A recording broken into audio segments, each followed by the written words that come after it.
Good afternoon. I'm Wallace Allen with Empire Talks Back. Today we're going to discuss the effectiveness of hotlines. Well, actually a little bit more than that, but it can start there if you're in trouble. So stick around and let me see if one of these hotlines can apply to making your life better or that of someone that you know. We'll be right back.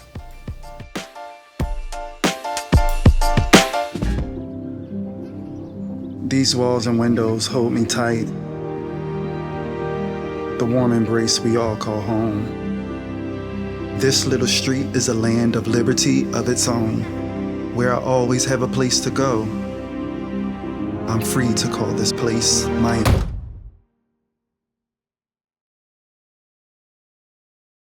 own. We all deserve a place to call home. That's an American dream.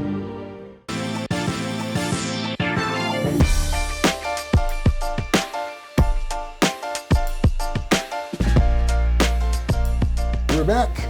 This is Empire Talks Back. I'm Wallace Allen. I'd like to introduce you to Mr. Daryl Evie.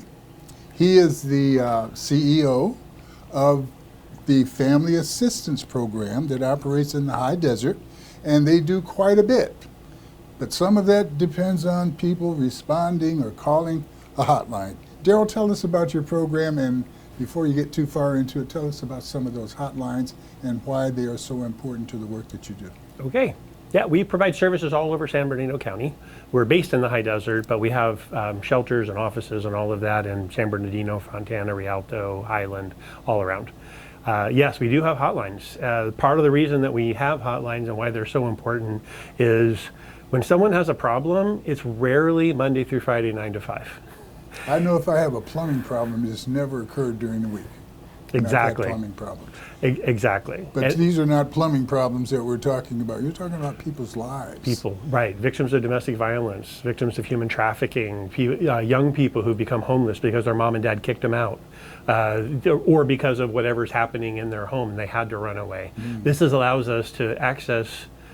people to access the services they need whenever they need them. So young boy goes to a party with his friends, supposed to be home at 11 o'clock. He doesn't get home till 11:30 because we all know teenagers can't tell time. And then they get in a big fight with their parents, and they get scream and yell, and the parents say, nope, you're done, and they kick him out. Now, what's this kid supposed to do? It's 1 o'clock in the morning or midnight or whatever, and he has nowhere to go. So we have a hotline for that. And he can call us, we can talk about where we are, how we can get him to where he needs to be, and then he can come join us. So we not only have the hotline to deal with his conversation, you have a remedy for the problem in terms of where is he going to go that says that you are involved in housing. Yes. That's very important. Let's tag into that. So we have young people who can call you who have that problem, domestic violence. What else? What other type of services are you? So domestic violence is our core. That's where we started from. And then as time went on, the issue of domestic violence and family, intimate partner violence, and the relationships changed. And as they changed, we started evolving to be able to better address that. So the first time it happened to us, there was a 16-year-old girl who had moved in with her boyfriend, and then her boyfriend beat her up, and she left and didn't have anywhere to go. Well, we couldn't help her because she was a minor. And then we realized there were no shelters in San Bernardino County for minors. So we opened one. And now we have 4 shelters for minors within the county. Then we started working with victims of human trafficking. And that came about, same thing. Victims of domestic violence coming into our program, we're working with them, and then we find out that her boyfriend is actually her pimp. And we've tried to rescue her from that pimping. Daryl, your background was in private industry. You came into working with the Family Assistance Program in 2007. They had a sizable budget, $500,000, and that's pretty good for organizations that are trying to help. But since you've been able to push that budget to $14 million, and it is, I guess, as a result of expanding programs based on the needs that people have been bringing to you through these hotlines. How effective have you been in being able to actually keep up with that money and put it where you wanted to put it and affect people's lives the way you intend to do it? We really focus on how do we address an unmet need in our community. So when we learned that there were no shelters for minors, we opened one. When we learned that there were no shelters for victims of human trafficking, we opened one. We have a program to provide the full range of supportive services. We learned that people who are LGBTQ, the gay and lesbian community and trans community, they felt uncomfortable in some shelters. So we opened one specifically for that community. As we've expanded, it's been about addressing the needs of all of those other people who just didn't feel like their needs were getting met. So how many shelters are you operating now? I think we currently have 9. 9 shelters? Yes. And how many beds does that translate to? Most of the shelters are relatively small because we find people are more comfortable in a house with 5 or 6 people as opposed to a big 20, 30 bed shelter. Okay. We do have a couple of shelters that are larger, like 20 beds. Our total shelter capacity right now, I think, is around 65. So does your program pretty much consist of overnight experience and then they go about their business, or do we have other programs that tie into that can help change the direction or improve the chances of someone being successful in life? I wish that was the only need, but it's not. So frequently the people will come into our program and then we'll look at that underlying. We refer to it as the why behind the what. The what is you need a place to stay tonight, but why? And what led up to that? So we work on that why. We try to go upstream on that and try to find out how can we not only address all of the problems so that not only do they not need our help today, but they won't need our help tomorrow, but how do we make sure that they can take care of themselves for the future? Our goal is to make sure that no one ever needs our help. So we're working on trying to find ways to solve societal problems. Very interesting, and I think most of us who see that unfortunate person on the corner and we want to be helpful, if we think about it, giving them anything only helps for a little while.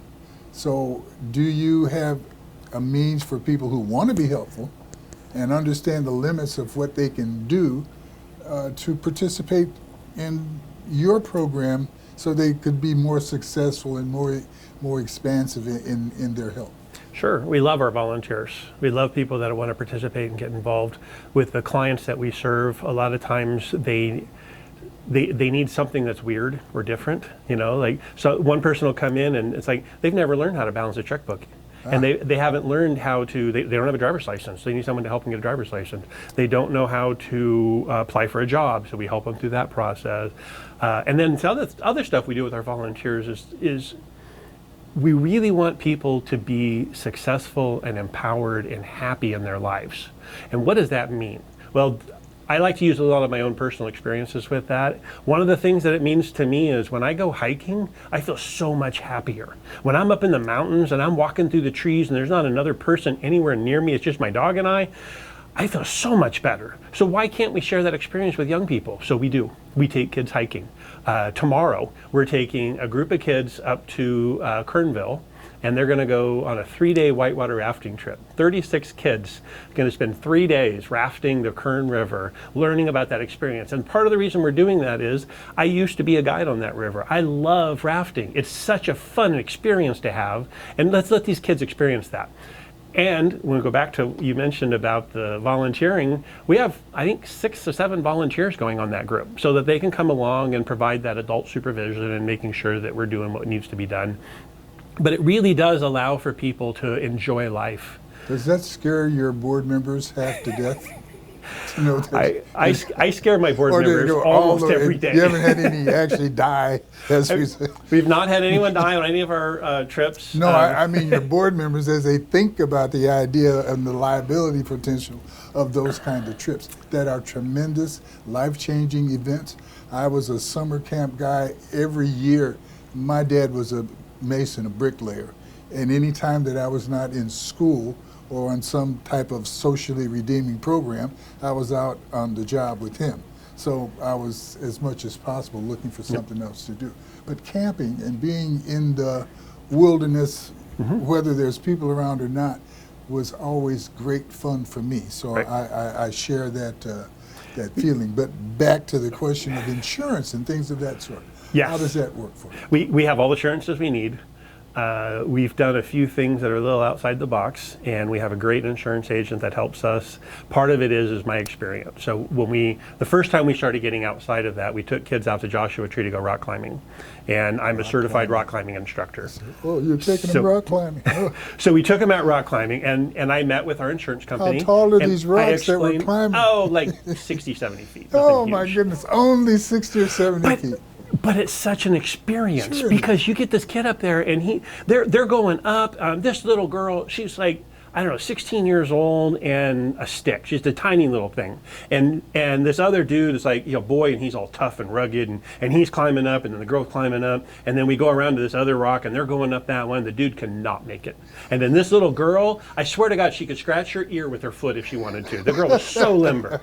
And she climbed up that rock and went around and she was close and she impressed those boys so much. Everybody. But it's having that experience and getting them to do it. And I went up and I got to do some climbing. I taught one of the kids how to belay for me, so he had the other end of the rope, and I'm going up.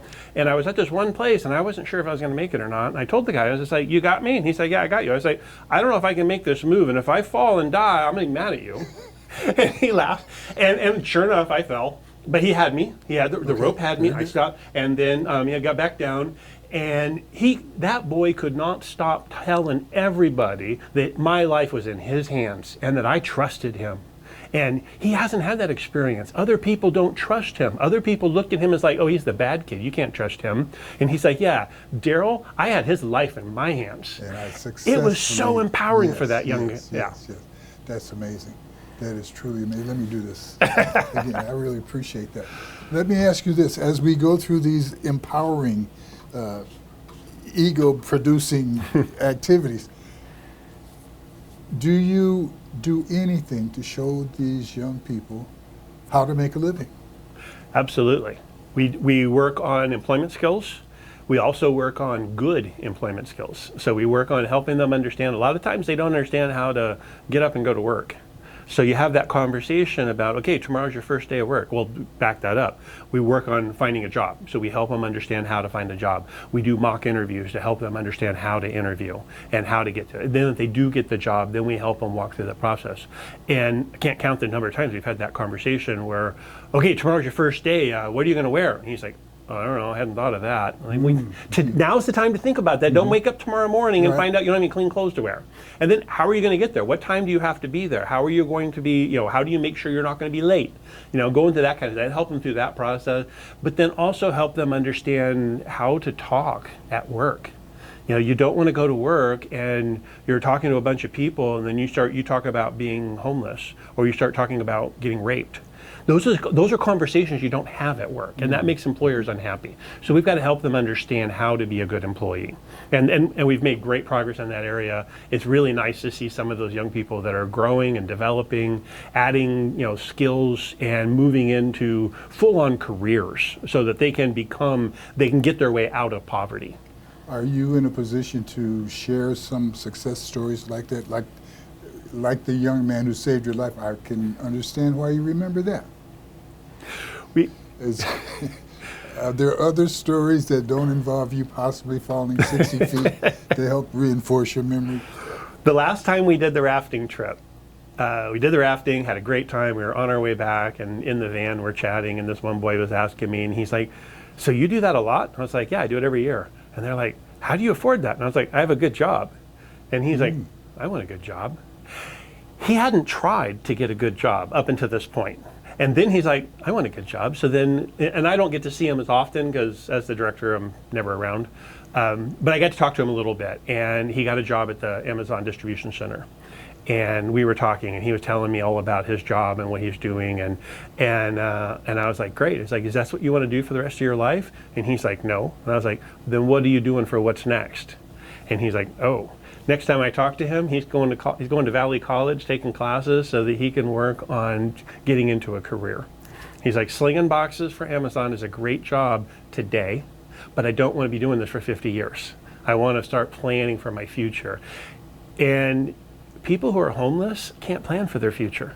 If you don't know where you're going to sleep tonight, and if you're hungry, you're not planning for your future. You're figuring out how you're going to get through the night, how you're going to get through tomorrow as best. When we provide that place to stay and we make sure that they have a couple dollars in their pocket, that's when they can start thinking about the future. I always feel like one of the most exciting parts to me, there are two things that get me the happiest. One of them, when one of my clients buys a house. Okay. We get about 4 or 5 clients a year that buy houses. It is just so exciting to see that. And then the other one is to hear them talking about retirement. What does retirement look like? And some of these people, you speak with them and they don't know anyone who's ever retired, because they've lived in that poverty mindset their whole lives. So they've never thought about saving money for retirement. I'm saving money so that I can go to a steakhouse on Friday so that I can have a nice dinner once in a while. But starting to think about, how am I going to save towards retirement? Yes. How am I going to start working towards spending my time? What am I going to do in the evening? Am I going to play video games, or am I going to read a book? Or am I going to study for a class that I'm taking? Because studying for the class that I'm taking is going to make my life better 5 years from now. Playing a video game, that's not going to make my life better 5 years from now. And, you know, I used to be that way about the video games, but I see these influencers moving beyond influencing, and I see that if you want to be an airplane pilot, you are a little bit ahead of the game if you have been playing with those joysticks. Right.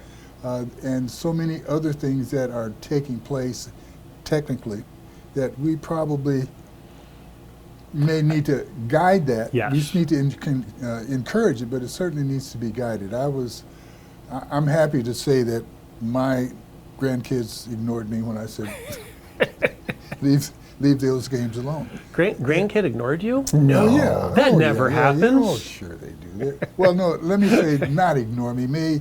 Maybe what they've done is altered the intent of my conversation to fit their desires to win. and you know, we teach them to think. So Right. that's the idea. As you look at the success that you're having, and understanding that it is limited to what you consider to be successful for them, how are you open to this technical future? And what do you see that you can do to be better at what you're doing? So this is our logo. And our logo has the 3 different colors, the purple, pink, and yellow on the butterflies. And the reason it has that is it's our job to help. And we think about the caterpillar becoming the butterfly, and we provide that safe place for them, and we provide the nutrients and everything they need to become the butterfly. But when I look at those colors, what that reminds me is, I might think that purple butterflies are the best, but that doesn't matter. What matters is, what do you want? Yes. And if the person I'm serving wants to be a yellow butterfly, then go for it. And I will do everything I can to help you be the yellow butterfly, and the yellowest butterfly you can possibly be. Because it's not my position to tell you that purple butterflies are better. And I want you to be a purple butterfly. Gotcha. So it helps us remind ourselves to stay in our space. Help them get to where they need to be. I mean, maybe this young person, one of the young people that we work with, went to college on a football scholarship. And in my mind, he's never going to get a scholarship to play football, but he pushed it and he fought, and I never told him no, and he did. And he went to college, and that's how he got his education. That was because of football. It all is about what's best for them. We really focus on, how do I help you become the best you can possibly be. Now the big secret. How do you get them to expose that passion and the direction that they really would benefit from going? For some people it's easy because they know what they want. For most people it's not. And when I work with people, one of the things that I tell them is, I had absolutely no idea what I wanted to do with my life until I was in my mid-40s.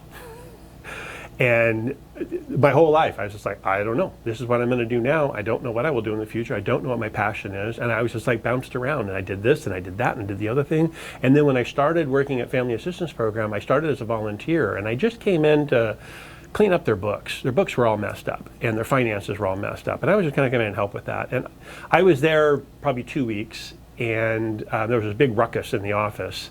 And I just stayed doing my thing. And then as I was leaving, there was this lady, and I still picture her. This was 15 years ago. And I still picture her, this really pretty Hispanic woman wearing knee-high boots and a short leather mini skirt and a halter top. And her arm was in a sling. She had a black eye and a busted lip. And the dysfunction of that, I mean, on the one hand, she looked like she's going clubbing, but on the other hand, she looked like she was getting clubbed. getting clubbed. Right. And I remember seeing that and that experience, and I was just like, wow. So I asked the staff, what are you guys doing? And they're like, well, she got beat up by her boyfriend, and there's a process, and we helped her get a restraining order, and we got her into our shelter, and then we helped her, when she left our shelter, she moved in with her sister, and we helped with that process and moved the restraining order. She was afraid to tell the police. We held her hand and sat beside her as she called the police, and we did the police report, and they prosecuted. And the day before they were about to start the trial, he showed up at her house and kicked in the door. And because there was a restraining order identified at that location, the police showed up and they saw the door open and her missing. They put an APB out on his car, and they put out a missing persons on her. And she was here in Rialto. They left, they found, and then there was a CHP officer that saw his car getting off the freeway at Zyzix, which is the exit just before you get to Barstow, and pulled over, and the cop asked him, hey, what are you doing? He's like, oh, I was on my way to Vegas, and I was tired, I just wanted to pull off and take a quick nap. And the cop's like, okay, can you open up the trunk? And then it became a little bit of a thing, and then finally he opened the trunk. He opened the trunk up. She was in the trunk, duct taped. And he helped her, the police officer handcuffed him, helped her get out, went in the back seat, and there was a shotgun and a shovel in the back seat of the car. I know that woman is alive today because of us, because of what we did. And I know in my life, up to that point, I'd never made a difference. Nothing there was no one alive today because of what I had done. Nobody cares that I fixed someone's car or I was driving a truck or any of the other stuff that I'd been doing at that time. But today, that woman's alive today because of what we did. And I got to be a part of that. And now I get to be a part of that every day. That is what really gives me the passion and makes me want to try and work hard to continue to do the work that we do so that we can continue to make that type of an impact daily. Do you have room in that car for others to sit with you? Do you have room in that endeavor for others to get involved? We do. How can they get in touch with you? What do they need to bring with them to qualify to be part of this army of angels that you at Family Assistance are? I like that, Army of Angels. I'm going to use that. Our website is the easiest one, www.familyassist.org. You can go onto our website, and then all of our social media. We have all the different social media stuff. We have volunteer opportunities. We also have job openings. I think right now we have like 8 job openings, and we have like 5 more coming online next month. So there's constantly things happening. There's ways that people get involved, and I spent the first half of my life helping rich people get richer, and I've spent the second half of my life saving lives. God bless you. This part's better. Thank you for joining us. I really appreciate meeting you, and I'm going to ask you to let me be more involved in your life and the things that you're doing. I'm very proud to have exposed what you do to our audience. Once again, great. Thank you. Thank you. This has been Empire Talks Back, and boy, did we have a lot to give you today. I anticipate that you're going to use this information and go forward and help to make someone else's life better, improve. God bless you, and thank you for joining us.